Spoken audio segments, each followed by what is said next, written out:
Hello guys, I am Komal. Welcome to my channel SST की पढ़ाई। तो आज हम शुरू करते हैं अपना लेक्चर फर्स्ट, जिसमें कि मैं आपको पढ़ाने वाली हूँ डेमोक्रेटिक पॉलिटिक्स का चैप्टर फर्स्ट, पावर शेयरिंग। तो इस चैप्टर में हम पावर शेयरिंग के कॉन्सेप्ट को समझेंगे दो कंट्रीज के एग्जाम्पल से। तो आइए शुरू करते हैं।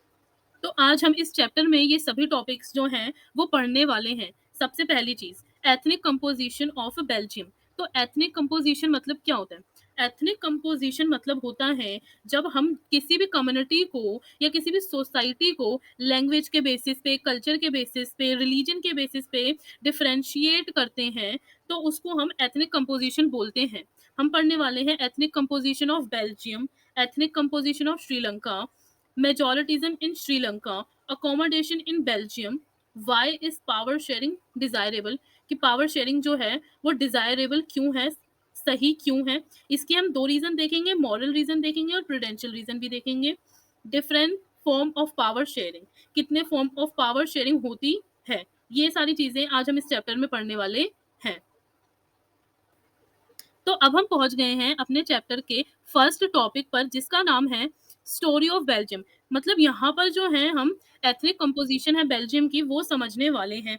तो ये हमारा बेल्जियम का मैप है, आपको दिख रहा होगा यहाँ पर, और हम जो है अब एथनिक कंपोजिशन ऑफ बेल्जियम वो समझने वाले हैं। तो बेल्जियम एक स्मॉल कंट्री है यूरोप में। वहां पर मोर ओवर 1 करोड़ पॉपुलेशन है, जो कि हरियाणा से भी कम है। इसके बॉर्डर्स नेदरलैंड के साथ, फ्रांस के साथ और जर्मनी के साथ लगे हुए हैं। यहाँ पर 59% पीपल फ्लैमिश रीजन में रहते हैं जो डच बोलते हैं, और 40% पीपल वेलोनिया रीजन में रहते हैं जो फ्रेंच बोलते हैं। जो बचे हुए 1% पीपल हैं वो जर्मन बोलते हैं। और इसी का पूरा उल्टा है बेल्जियम की कैपिटल सिटी में। बेल्जियम की कैपिटल सिटी का नाम है फ्रेंड्स ब्रुसेल्स। बहुत ही इंपॉर्टेंट चीज है ये, बहुत बार पेपर में आपसे पूछ लिया जाता है। तो बेल्जियम की कैपिटल सिटी का नाम ब्रुसेल्स है, जहां पर कि इससे पूरा अपोजिट है। ब्रुसेल्स में 80% पीपल जो हैं वो फ्रेंच बोलते हैं और 20% पीपल जो हैं वो डच बोलते हैं।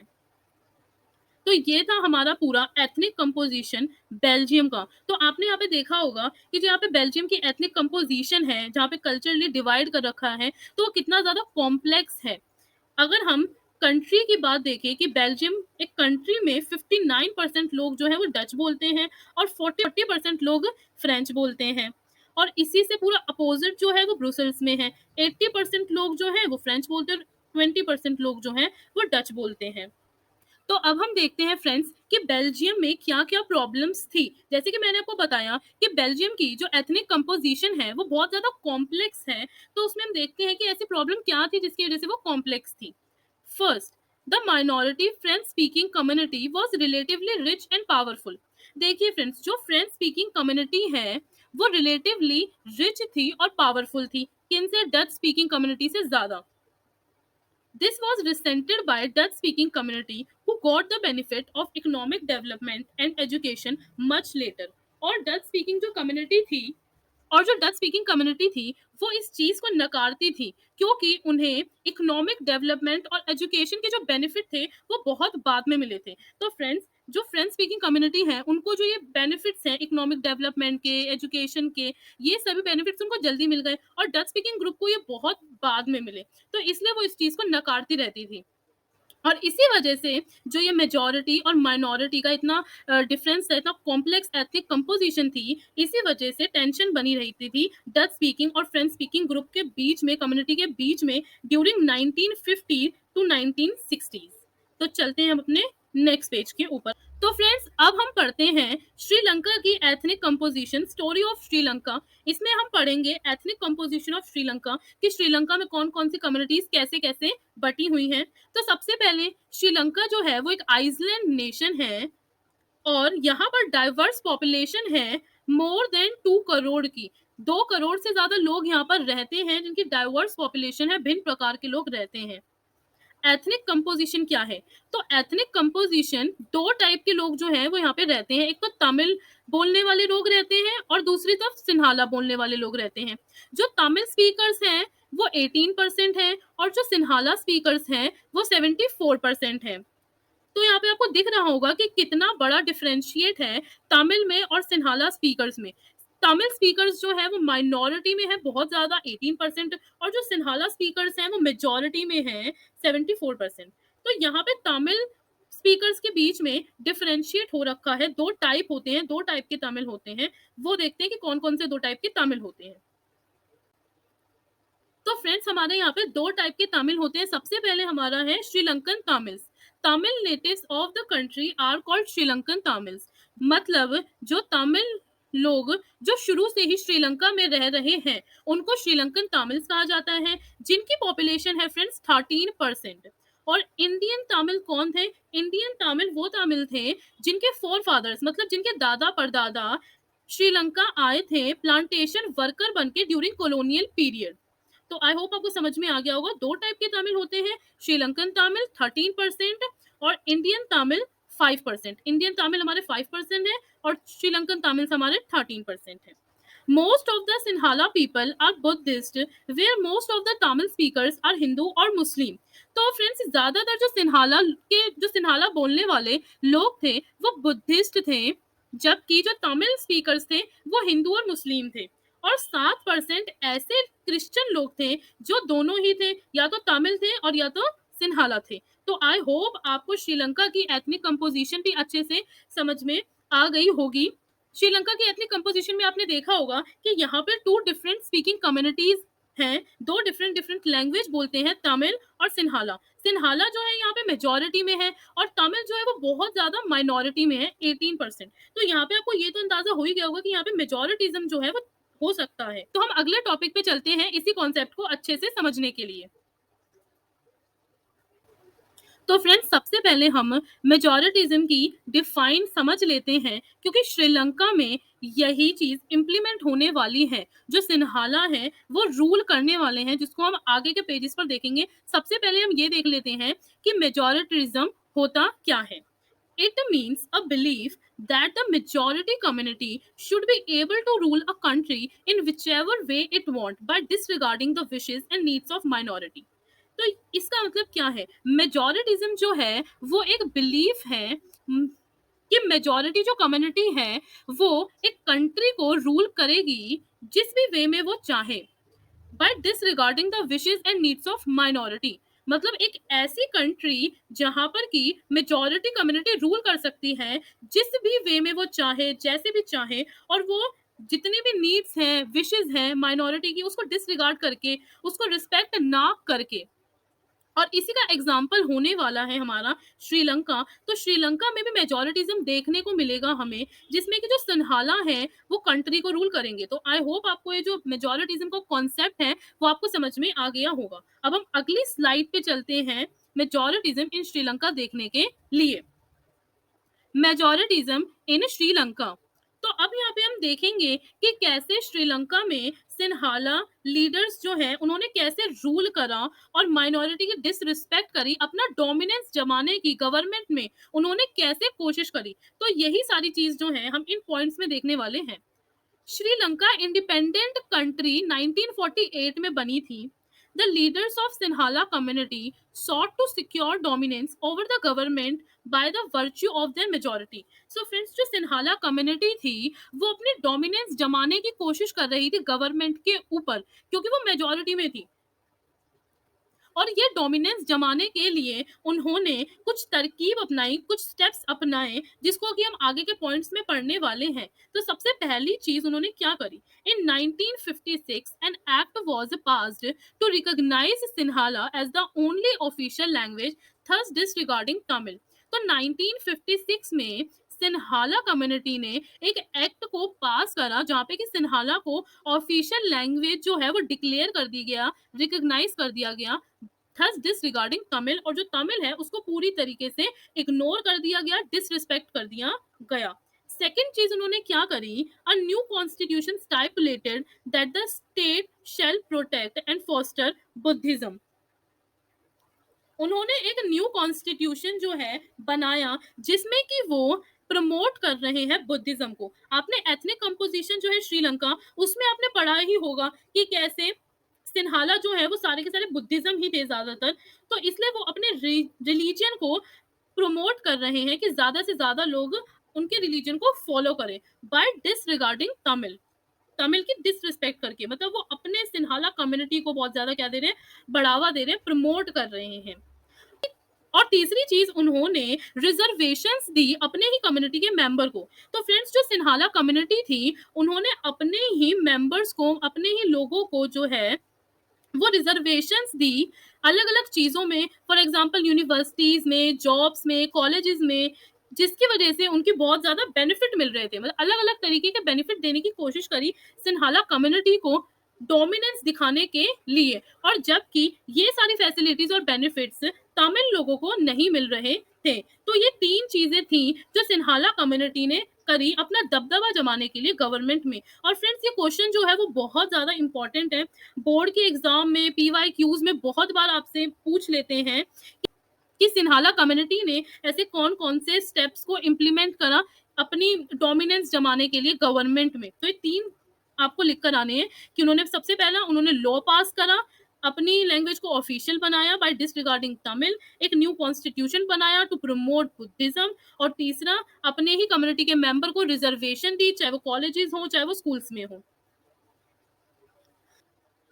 All these coming one after the other gradually increased the feeling of alienation among the Sri Lankan Tamils। एक के बाद एक जो ये चीजें करी जा रही थी, श्रीलंकन तमिल्स इन चीजों से बहुत ज्यादा अफेक्ट हो रहे थे, और उनको एज अ आउटसाइडर फील हो रहा था कि मतलब उनको ना सोसाइटी में लिया जा रहा है, ना ही उनको कोई बेनिफिट दिए जा रहे हैं, उनके साथ डिस्क्रिमिनेशन करा जा रहा है, उनकी डिसरिस्पेक्ट की जा रही है।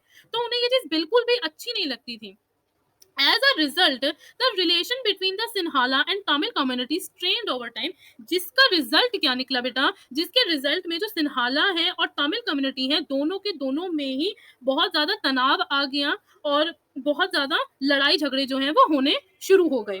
The Sri Lankan Tamil launched parties and struggled for the recognition of Tamil for regional autonomy and equality of opportunity। जो श्रीलंकन तमिल हैं, उन्होंने अपनी पॉलिटिकल पार्टी को लॉन्च करा और स्ट्रगल करा to recognize Sinhala sorry to recognize Tamil, Tamil को as an official language declare करने के लिए फॉर रीजनल ऑटोनॉमी। मतलब स्टेट में, अगर आप कंट्री में हमारी लैंग्वेज को ऑफिशियल नहीं डिक्लेयर कर सकते, तो कम से कम एक स्टेट, हमें एक इंडिपेंडेंट स्टेट मिल जाए। वो ये लोग चाहते थे कि उन्हें एक इंडिपेंडेंट स्टेट मिल जाए जहां पर कि उनकी एक ऑफिशियल लैंग्वेज हो तमिल। और वो चाहते थे इक्वालिटी ऑफ अपॉर्चुनिटी, कि जैसे सिन्हाला को अपॉर्चुनिटी मिल रही है हर चीज में, रिजर्वेशन में हो चाहे जॉब बेनिफिट में हो, यूनिवर्सिटीज में हो, तो उनको भी ये सारे बेनिफिट्स और अपॉर्चुनिटी मिलनी चाहिए, और इक्वालिटी होनी चाहिए दोनों कम्युनिटीज के बीच में। पर जो हमारे सिन्हाला हैं, उन्होंने ये बात मानने से मना कर दिया, और जो दोनों कम्युनिटीज के बीच में जो अनबन चल रही थी, वो अब बन चुकी थी एक वाइड स्प्रेड कॉन्फ्लिक्ट, और बहुत ही जल्दी वो एक सिविल वॉर में टर्न हो गई। सिविल वॉर की वजह से सोशली, कल्चरली और इकोनॉमिकली जो एक कंट्री होती है उसके ऊपर बहुत इफेक्ट पड़ता है, वो डिस्ट्रॉय हो जाती है, चाहे वो सोशली हो, कल्चरली हो या इकोनॉमिकली हो। तो आगे हम सिविल वॉर के डिफाइन भी पढ़ने वाली हैं, चलिए देखते हैं। तो फ्रेंड्स, हम यहाँ पे देखते हैं कि सिविल वॉर की डिफाइन क्या है, सिविल वॉर का मतलब क्या होता है।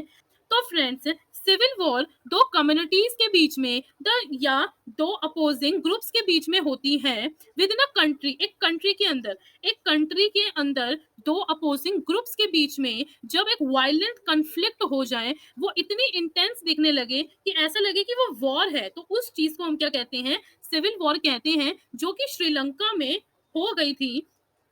Due to the violent conflict between these ethnic groups, thousands of people of both the communities have been killed। और इस violent conflict की वजह से, इस civil war की वजह से thousands of people अलग अलग communities के मारे जाते हैं। तो आई होप आपको समझ में आ गया होगा कि सिविल वॉर क्या होती है। सिविल वॉर एक कंट्री में होती है, दो या दो से ज्यादा अपोजिंग ग्रुप्स के बीच में, इतनी इंटेंस होती है कि वो वॉर की तरह दिखती है, उसे हम कहते हैं सिविल वॉर। और आई होप आपको पूरा जो कॉन्सेप्ट है श्रीलंका का वो समझ में आ गया होगा। अगर श्रीलंका जो है वहां पर पावर शेयरिंग होती तो इतना कॉन्फ्लिक्ट या ये सिविल वॉर देखने को नहीं मिलती, पर उन्होंने मेजोरिटिज्म चुना, मेजोरिटिज्म इंप्लीमेंट करा अपने कंट्री में, जिसकी वजह से वहां पर सिविल वॉर हुई, जो कम्युनिटीज है उनके बीच में कन्फ्लिक्ट हुई, और जो चीजें हैं वो बिगड़ती चली गई।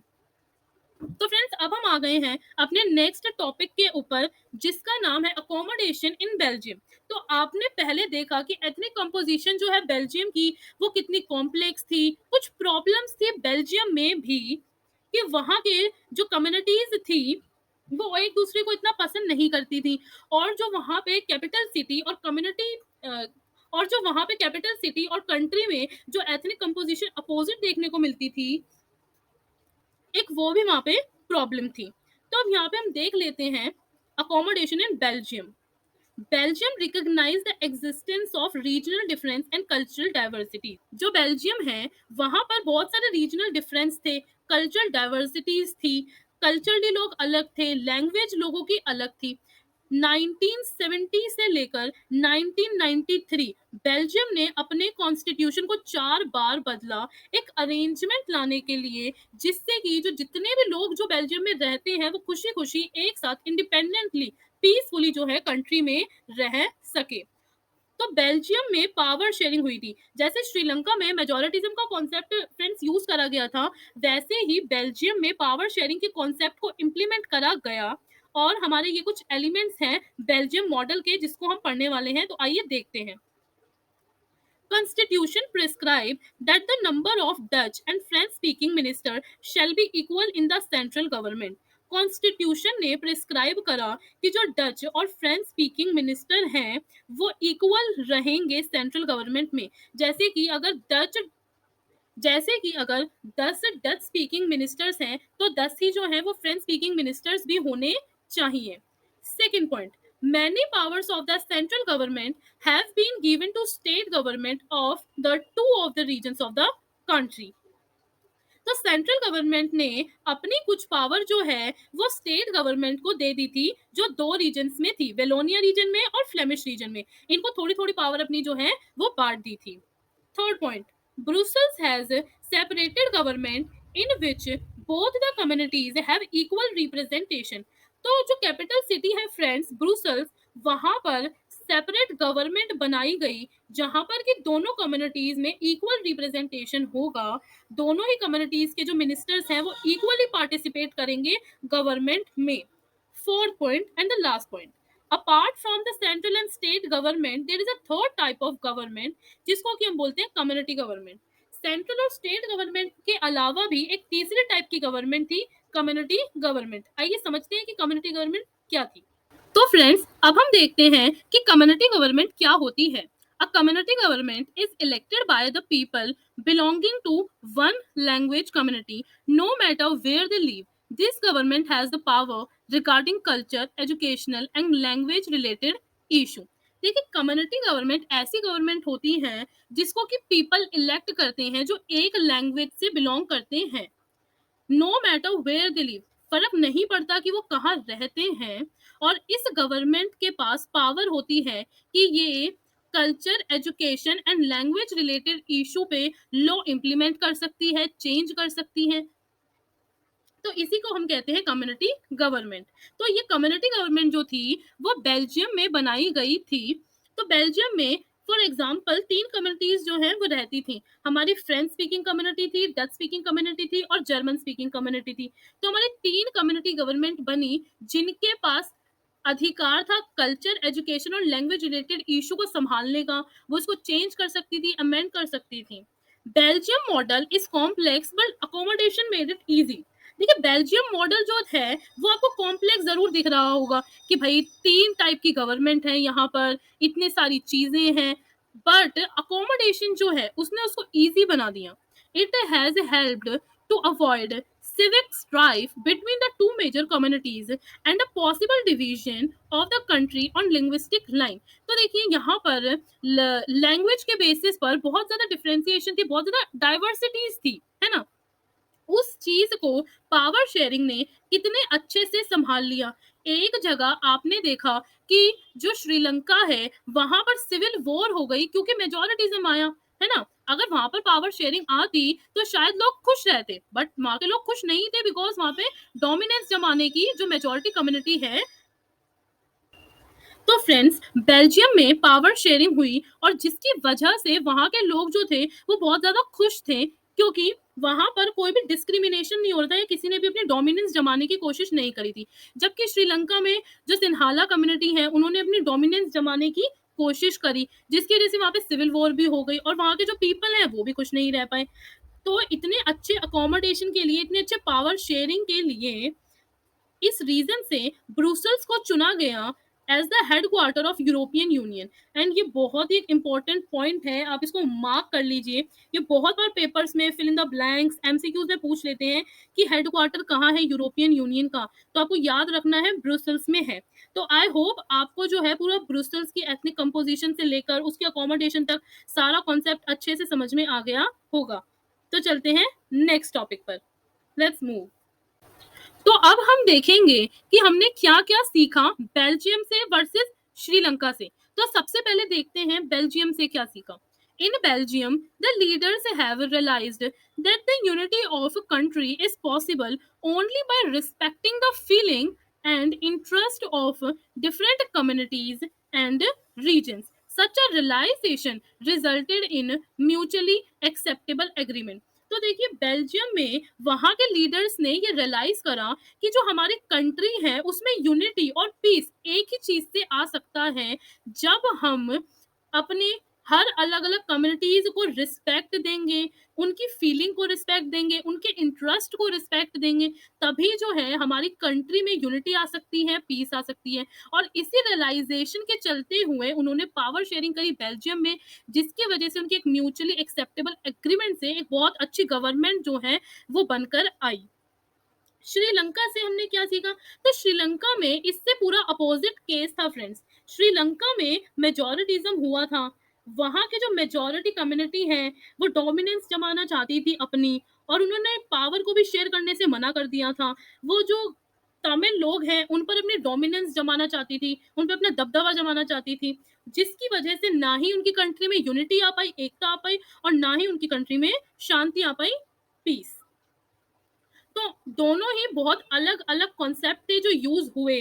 बेल्जियम में पावर शेयरिंग का कॉन्सेप्ट यूज हुआ, जिसके चलते हुए वहां के लोग एकदम खुश और म्यूचुअली एक्सेप्टेबल अरेंजमेंट में रह पाए। और श्रीलंका में हमें देखने को मिलता है सिविल वॉर, क्योंकि वहां पे मेजॉरिटी ने अपना दबदबा बनाने की कोशिश करी। तो आई होप आपको जो है बेल्जियम और श्रीलंका इन दोनों कंट्रीज के एग्जाम्पल से पावर शेयरिंग का जो कॉन्सेप्ट है वो समझ में आ गया होगा। तो आइए इस पावर शेयरिंग के और टॉपिक्स पढ़ते हैं और इस कॉन्सेप्ट को और अच्छे से जानते हैं। तो फ्रेंड्स अब हम जानेंगे कि why is power sharing desirable. जो पावर शेयरिंग है वो डिजायरेबल क्यों है, वो अच्छी क्यों है। तो फ्रेंड्स इसके दो रीजन पढ़ेंगे हम। सबसे पहला रीजन होने वाला है प्रूडेंशियल रीजन और सेकंड रीजन होगा हमारा मॉरल रीजन। तो आइए पढ़ते हैं। सबसे पहले पढ़ते हैं प्रूडेंशियल रीजन। फर्स्ट पॉइंट हमारा क्या है? It help in reducing conflict between diverse social group. तो फ्रेंड्स इससे पहले मैं आपको बता देती हूँ कि प्रूडेंशियल का मतलब क्या होता है। प्रूडेंशियल मतलब होता है प्रैक्टिकल। कोई भी चीज जब प्रैक्टिकल होती है तो उसको हम प्रूडेंशियल कहते हैं। तो प्रूडेंशियल रीजन में हमारा फर्स्ट पॉइंट है कि पावर शेयरिंग जो है वो रिड्यूस करती है conflict between diverse social group. जैसे कि हमने बेल्जियम के एग्जांपल से देखा कि वहां पे कितनी सारी लैंग्वेज के बेस पर सोशल ग्रुप्स थे, कम्युनिटीज थी, है ना। बट वहां पर कॉन्फ्लिक्ट क्यों नहीं हुई? क्योंकि पावर सबके हाथ में इक्वली बटी हुई थी। अब जब पावर सबके हाथ में इक्वली बटी हुई है तो कॉन्फ्लिक्ट जो है वो कम होती है। तो वही इसमें लिखा हुआ है कि रिड्यूस करता है power sharing conflict between diverse social group. Second point, by avoiding violence and political instability it leads to stability of political order. Violence और पॉलिटिकल इंस्टेबिलिटी जो है वो पावर शेयरिंग में नहीं होती है, क्योंकि पावर शेयर होती है सब लोगों के पास इक्वली, जिसकी वजह से जो है पॉलिटिकल ऑर्डर में हमेशा स्टेबिलिटी बनी रहती है, गवर्नमेंट में हमेशा स्टेबिलिटी बनी रहती है। Third and the last point is it ultimately leads to the unity and integrity of the nation. कि पावर शेयरिंग की वजह से यूनिटी बनी रहती है नेशन में, एकता बनी रहती है, पीस बनी रहती है, सब लोग मिलकर आगे बढ़ने की सोचते हैं, मिलकर डेवलप होने की सोचते हैं। तो पावर शेयरिंग इन रीजंस की वजह से डिजायरेबल है। So these are the prudential leaders, so these are the prudential reason. Let's move to the next slide. So friends next है हमारे मॉरल रीजन कि ऐसे कौन कौन से मॉरल रीजन है जिसकी वजह से पावर शेयरिंग जो है वो डिजायरेबल है। First, power sharing is the very spirit of democracy. तो फ्रेंड्स पावर शेयरिंग जो है वो सोल है डेमोक्रेसी का। आप खुद ही सोचिए कि तो फ्रेंड्स आप खुद ही सोचिए कि डेमोक्रेसी जो है वो इन्हीं बेसिस के ऊपर तो चलती है। डेमोक्रेसी में क्या होता है कि सबको इक्वल राइट मिलना चाहिए, इक्वल अपॉर्चुनिटी मिलनी चाहिए, वोटिंग राइट मिलना चाहिए, और यही हम पावर शेयरिंग में देखते हैं कि सबके पास जो है इक्वली पावर शेयर होनी चाहिए। तो पावर शेयरिंग जो है इसलिए यहाँ पर उसको सोल कहा गया है डेमोक्रेसी का। Through participation, citizen acquire a stake in the system in the legitimate government कि पार्टिसिपेशन, अब देखिए पावर शेयरिंग में गवर्नमेंट के अंदर सारे सिटीजन का पार्टिसिपेशन होता है, चाहे वो डायरेक्टली हो चाहे वो इनडायरेक्टली हो। ठीक है, हम वोट देते हैं, दैट इज ऑल्सो पार्टिसिपेशन, वो भी एक पार्टिसिपेशन कहलाता है। इसलिए जो है सिटीजन वो भी एक्वायर करते हैं stake in the system in a legitimate government. People have a right to be consulted on how they are to be govern. तो इसमें भी वही बात बोली है कि पीपल के पास राइट है टू बी कंसल्टेड कि उनको कैसे जो है वो गवर्न होना है।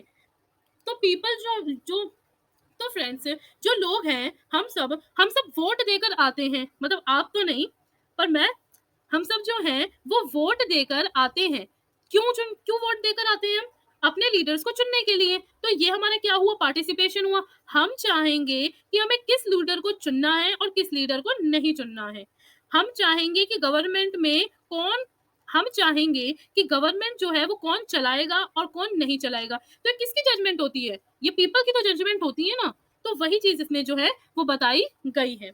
जैसे आप इंडिया का एग्जाम्पल देख सकते हैं कि रिजर्वेशन होती है सीट्स की शेड्यूल कास्ट, शेड्यूल ट्राइब और जितने भी हमारे बैकवर्ड क्लास है उनके लिए। क्यों होती है? क्योंकि बेटा वो वीकर सेक्शन है सोसाइटी का, वीकर सेक्शन है, वो डेवलप नहीं है, उनको आगे लेकर आने के लिए रिजर्वेशन देना बहुत जरूरी है। तो जो ये वीकर सेक्शन है, जब इनको रिजर्वेशन मिल जाती है तो इनको एक बेनिफिट मिल जाता है to participate in the government में पार्टिसिपेट करने का। ओके, सो आई होप आप सबको मोरल रीजन और प्रूडेंशियल रीजन दोनों ही समझ में आए होंगे। और फ्रेंड्स, मैं आपसे बताना चाहूंगी कि ये क्वेश्चन भी जो है वो बहुत ज्यादा इंपॉर्टेंट है, बहुत बहुत बार पूछा जाता है। आज तक जितने भी मैंने पेपर को एनालाइज करा है, तो मोस्ट इंपॉर्टेंट PYQ है। मतलब हर साल किसी न किसी फॉर्म में रूप बदल के आपसे पूछ लेंगे मॉरल रीजन बताओ कि क्यों डिजायरेबल है पावर शेयरिंग, बोलेंगे प्रूडेंशियल रीजन बताओ क्यों डिजायरेबल है पावर शेयरिंग, या आपसे सीधे ये पूछेंगे कि पावर शेयरिंग क्यों डिजायरेबल है, दोनों रीजन बताओ। तो हर तरीके से ये क्वेश्चन आता है, 5 मार्क्स में भी आ सकता है, 3 मार्क्स में भी आ सकता है। तो बहुत जरूरी है आपके लिए क्वेश्चन, तो इसको भी मार्क कर लीजिएगा as an important question. I hope आपको सब कुछ समझ में आ रहा होगा। और अगर आपको यहाँ तक या आगे भी कोई भी डाउट हो तो please let me inform in the comment box, मैं जरूर पढ़ूंगी और मैं अच्छे से देखूंगी भी। तो फ्रेंड्स, अब आ गए हैं हम अपने नेक्स्ट टॉपिक पर। तो नेक्स्ट टॉपिक है हमारा different form of power sharing in modern democracy, और ये लास्ट टॉपिक भी है। क्या है हमारा टॉपिक? कि अलग अलग फॉर्म जो है पावर शेयरिंग की, अब हम इसमें वो पढ़ने वाले हैं। तो हमारे 3 अलग अलग फॉर्म होगी पावर शेयरिंग की, जो कि हम पढ़ने वाले हैं। सबसे पहली चीज, हॉरिजॉन्टल डिस्ट्रीब्यूशन ऑफ पावर। तो फ्रेंड्स, सबसे पहला हमारा होता है हॉरिजॉन्टल डिस्ट्रीब्यूशन ऑफ पावर, जिसमें कि पावर को शेयर करा जाता है डिफरेंट ऑर्गन्स ऑफ गवर्नमेंट में। अलग अलग ऑर्गन्स होते हैं गवर्नमेंट के, जहाँ पे कि पावर को शेयर करा जाता है, जैसे कि लेजिस्लेचर, एग्जीक्यूटिव एंड जुडिशरी। आपने ये जो लेजिस्लेचर, एग्जीक्यूटिव एंड जुडिशरी है वो 9th क्लास में भी पढ़ा होगा, मैं आपको एक बार रिमाइंड करवा देती हूँ।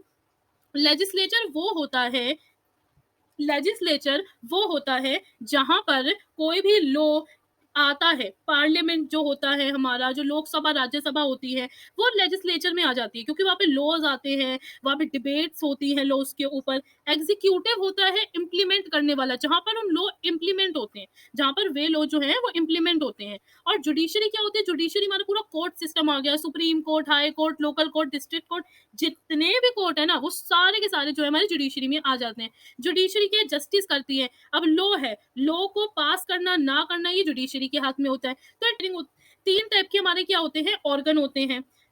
एग्जाम्पल, इंडिया में भी यही चीज है, इंडिया में भी ऐसे 3 टाइप के ही होते हैं। तो अब इस टाइप की पावर शेयरिंग करने का बेनिफिट क्या है? सबसे पहला बेनिफिट क्या होता है कि एक ही किसी के हाथ में जो है वो पावर नहीं रहती।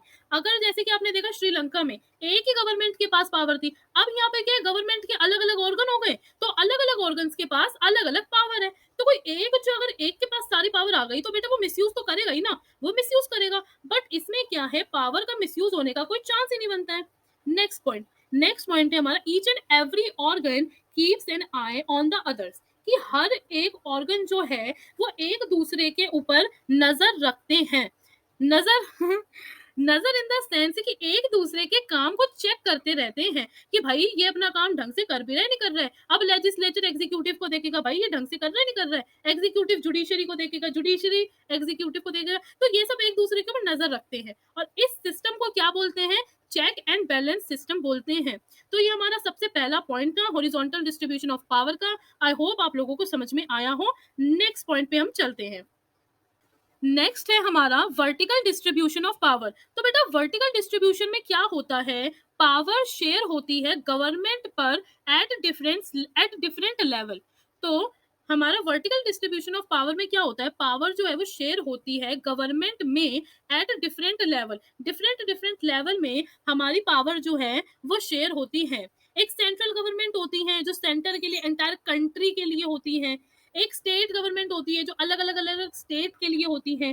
फॉर एग्जांपल हमारे इंडिया का एग्जांपल ले सकते हो, वहाँ पे 3 टाइप की गवर्नमेंट होती है, सेंट्रल गवर्नमेंट, स्टेट गवर्नमेंट और हमारी लोकल गवर्नमेंट भी होती है ना? तो ये होता है हमारा वर्टिकल डिस्ट्रीब्यूशन ऑफ पावर। और जैसे वर्टिकल डिस्ट्रीब्यूशन ऑफ पावर है, इसको आप फेडरलिज्म भी पढ़ेंगे अगले चैप्टर में। अगला चैप्टर भी बहुत ज़्यादा एन्जॉयबल और बढ़िया होने वाला है। फेडरलिज्म एक बहुत अच्छा कॉन्सेप्ट है, उसको पढ़ के आपको बहुत क्लियर है, उसको पढ़ के आपको बहुत ज़्यादा मज़ा आने वाला है। तो आगे के सेशंस में हम वो वाला चैप्टर भी करेंगे।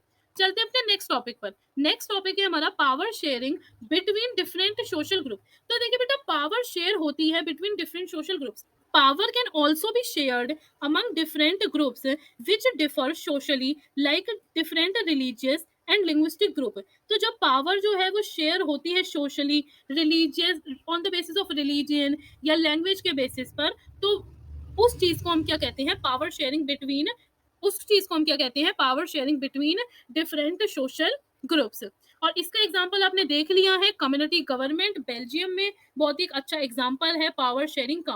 तो ये जो इस टाइप की गवर्नमेंट होती है या इस टाइप की जो पावर शेयरिंग है वो हमें क्या बेनिफिट देती है? तो बेटा इससे क्या, इस चीज से क्या बेनिफिट होता है कि जो वीकर सेक्शन है ना सोसाइटी का, उठ के आ पाता है। जैसे कि हमने कम्युनिटी गवर्नमेंट जो जब उसकी डिफाइन पढ़ी थी तब भी हमने देखा था कि रिजर्वेशन जो इंडिया में मिली थी लोगों को, जो वीकर सेक्शन थे उनको मिली थी, तो वीकर सेक्शन का डेवलपमेंट हुआ, उनको क्या मिला? एक फेयर शेयर मिला गवर्नमेंट में, फेयर शेयर मिला उनको पावर में, इक्वल अपॉर्चुनिटी मिली और उनको एज आउटसाइडर भी जो है वो फील नहीं हुआ।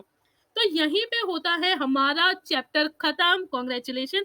तो बहुत ही जल्दी से जल्दी मैंने इस चैप्टर को खत्म करने की कोशिश करी विद फुल एक्सप्लेनेशन। बिल्कुल अच्छे से यहाँ पे मैंने आपको हर चीज एक्सप्लेन करी है। अगर आपको किसी भी छोटी से छोटी भी चीज का डाउट है तो please let me know in the comment box. मैं सबके पढ़ूंगी और देखूंगी, जिसको भी जो भी डाउट होगा सारे के सारे क्लियर करने की कोशिश करूंगी।